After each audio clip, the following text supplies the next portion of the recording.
in Triple One Newsbeat this hour. Man to pay 30 million Kenya shillings fine or 30 years imprisonment for trafficking 2 minors from Tanzania.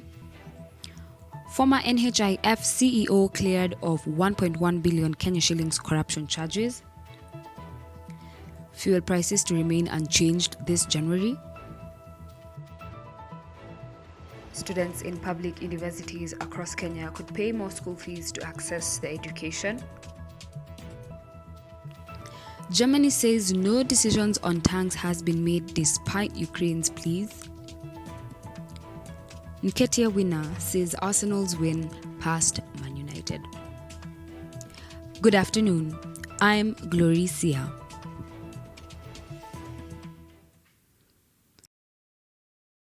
A Makadara court sentenced James Zengo to pay 30 million Kenya shillings fine or in default serve 30 years imprisonment for trafficking 2 minors from Tanzania to Kenya in 2016 for purposes of economic exploitation.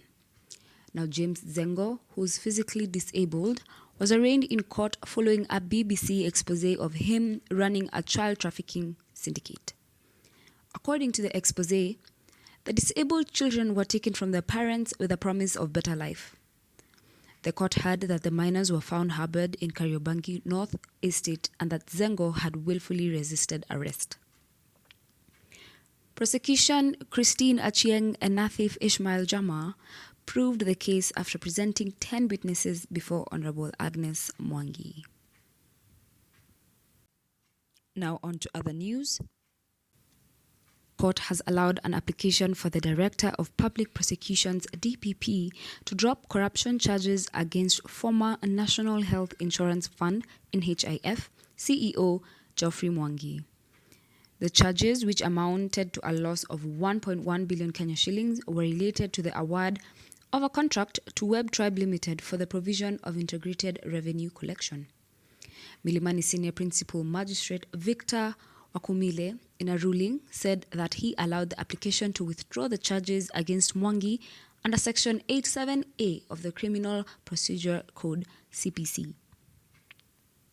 The magistrates stated that sufficient grounds had been laid in support of the application to withdraw the charges.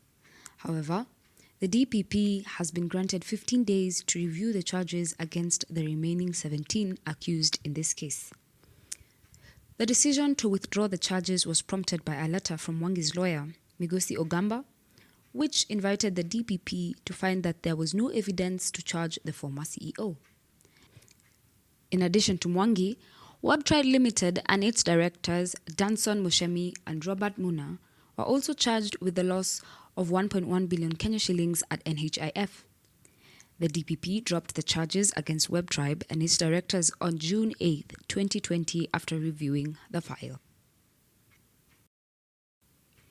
Students in public universities across Kenya could pay more fees to access the education if the recommendations by the Presidential Working Party on Education Reforms are to be implemented. The task force, which presented its report to President William Ruto last week, has also proposed a raft of measures aimed at improving the quality of higher education in the country, including easing the financial burden on universities by writing off debts owned by the universities to statutory bodies. While advocating for the fee increment, the task force is also asking the government to increase its funding of education at university level, which currently falls below the institution's needs. The report also suggests that the government writes off huge debts owned by the universities to statutory boards, which currently stands at 56.13 billion Kenya shillings, including deductions of pensions, NHIF, NSSF, among others. Beyond funding issues, the report also prescribes ways in which governance in universities can be improved, including ensuring that the chancellor vacancies in 28 universities be filled. Moving on to international news. Germany on Friday said no decisions has been made yet on tanks sought by Kyiv at a crucial US-led meeting on boosting military aid to Ukraine, despite an emotional plea from President Volodymyr Zelensky. Expectations grew ahead of the meeting at the Ramstein Air Base in Germany that Ukraine's Western allies would agree to send German-made Leopard tanks amid mounting pressure from several European countries to do so. But German Defense Minister Boris Pistorius told reporters on the sidelines of the event that they could still not say when the decision would be made or what decision would be and when it comes to the Leopard tank. He also denied accusations that Germany alone was blocking tank deliveries. The impression that there is a united coalition and that Germany is standing in the way is wrong, he said.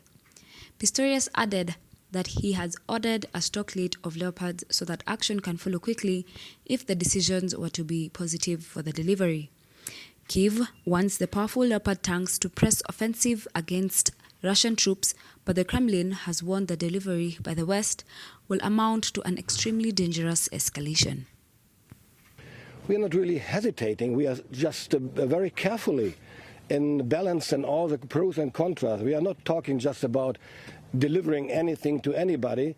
This is a new kind of measure we would choose, so we have to be carefully because we have a duty to look carefully and intensively on what might be the consequences for anybody in that conflict. We will make our decisions as soon as possible, and as I already mentioned, we support Ukraine in a very, very big measure, and we will continue doing this. Moving on to business news. Fuel prices in Kenya will remain unchanged as the Energy and Petroleum Regulatory Authority, EPRA, has announced. In a statement, the authority said that super petrol will continue to retail at 177 Kenya shillings per litre, diesel at 162 Kenya shillings, and kerosene at 145.9 per litre, the same prices as in December 2022. EPRA added that the diesel price has been cross-subsidized with that of super petrol to cushion customers from the skyrocketing prices. Additionally, a subsidy of 25.13 Kenya shillings per litre has been maintained for kerosene in order to cushion customers from the otherwise high prices. The government will utilize the Petroleum Development Levy to compensate oil marketing companies for the difference in cost, EPRA added. EPRA wishes to assure the public of its continued commitment to the observance of fair competition and protection of the interests of both consumers and investors in the energy and petroleum section, as the government in the past months has been on the receiving end of complaints about the increasing cost of household commodities, especially fuel. During the inauguration ceremony in September 2022, President William Ruto vowed to remove subsidies that have proved ineffective and costly to taxpayers. Despite this, the government has chosen to maintain the current fuel prices for January 2023, a move that will come as a relief to many citizens who have been struggling to cope with the rising cost of living. Now on to the world of sports. Eddie Nketiah's last-minute strike earned Arsenal a thrilling 3-2 win over Manchester United to move 5 points clear at the top of the Premier League on Sunday, after Erling Haaland's hat-trick fired Manchester City to a 3-0 victory over Wolves. The Gunners remain on course for a first title in 19 years, with a game in hand over City also to come. United went in front at the Emirates after Marcus Rashford's strike opened the scoring with his 9th goal since the World Cup break. Arsenal levelled within 7 minutes as Nketiah's header rounded off a brilliant team move as Bukayo Saka's long-range effort that arrowed into the bottom corner put the home side in front early in the second half. Arsenal's pressure finally got its reward when Nketiah flicked home Martin Odegaard's shot, and the goal survived a VAR check for offside.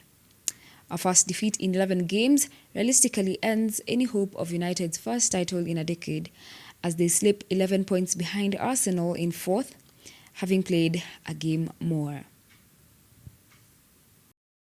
Oh, it's been nudged in! Nudged in by Eddie Nketiah! And Arsenal surely are going to re-establish their lead atop of the Premier League. United hesitated for a moment. You give Eddie Nketiah a glimmer, a sniff, and he'll make you pay. It's 2 for Eddie on the night. And it's Arsenal 3, Manchester United 2. And finally, we have the weather updates. Nairobi, 26 degrees, experiencing a lot of sunshine with blue skies. Mombasa, 32 degrees, experiencing a bit of cloudiness. Kilifi, 31 degrees. Isiolo, 30 degrees. Kisumu, 30 degrees with some rain. Kitale, 24 degrees, same as Kericho. And finally, we have Embu, 25 degrees.